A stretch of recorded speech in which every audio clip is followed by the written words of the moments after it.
keep in mind, after the break, we're at the V cycle. We're at the very bottom of the V cycle.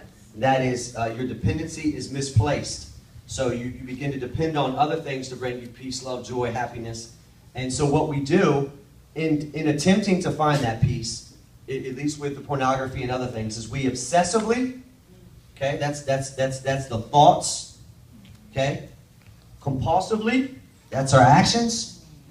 We think and do something to the point, continue despite consequences. Continue despite consequences. So if you get caught, you get in trouble. This one pastor that came to this last workshop, he was fired twice. Because the first time he got fired and got put in jail, he walked and was restored to ministry and did it again. So he continued despite consequences, thus creating a tolerance. So the more I do it, the more I got to do it with more. So what we did with the struggle is this right here. And so how does this affect us? See, this is one thing I pay attention to because we don't look at this. What we do affects us relationally. Obviously causes problems in your marriage, causes problems in, I don't know whoever here has looked at porn, have you ever looked at porn in a group full of people? Have you ever popped it up on the screen on Sunday morning? Not so much.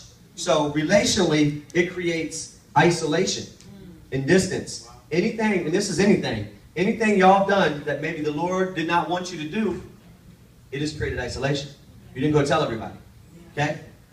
So what we do affects us relationally. It affects us physically. Okay? Physically. Eat, sleep, and exercise. If you're out there messing around where you shouldn't be, most likely that happens in the nighttime. Most likely you're not getting the sleep you need to get.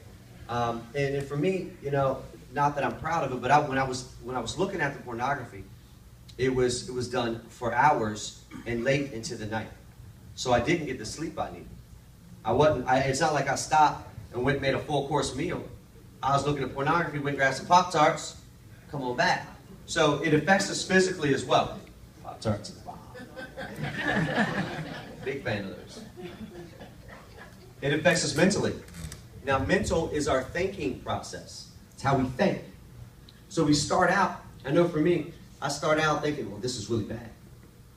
The more I did it, I'm like, it's not good, but it ain't as bad as that. Wow. And now I'm at that. Wow. Yeah. So what we do affects us mentally.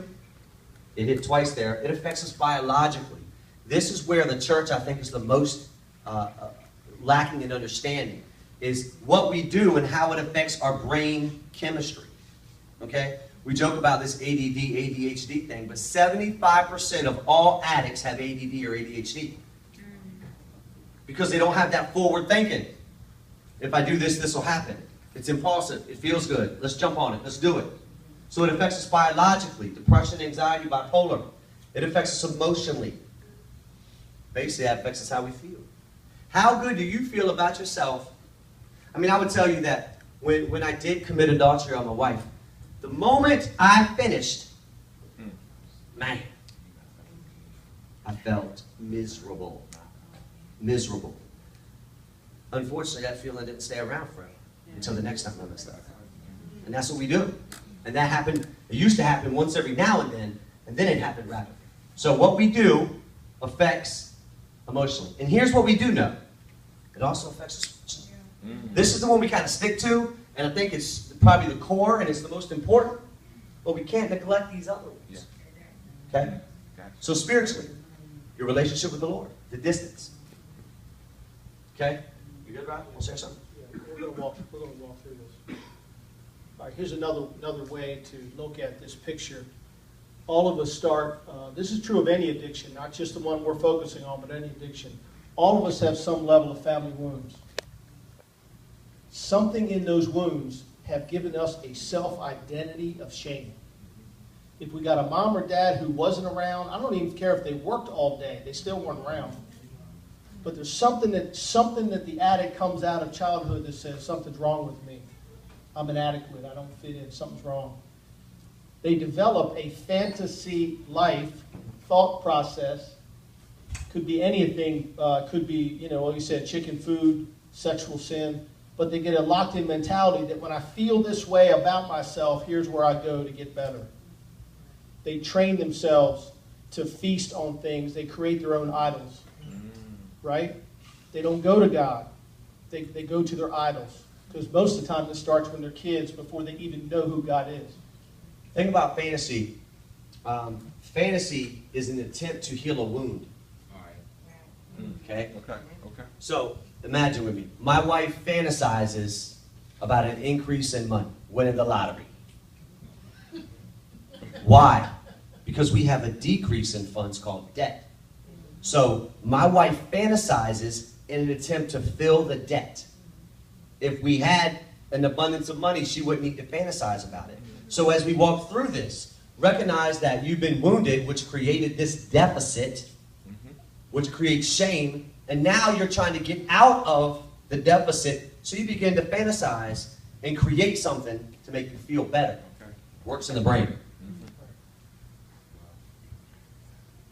We develop what's called rituals.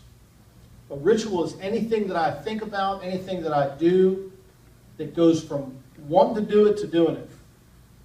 You may have a ritual. My ritual at 11 o'clock at night is just to open that refrigerator door and just kind of stand there. I'm not even hungry. I'm not even hungry. But my ritual is when 11 o'clock news comes on, I just kind of want to, and my wife would say, honey, I can fix you something. No, I'm just, and I'm like, what am I doing? I'm not even hungry, right? But that's my ritual.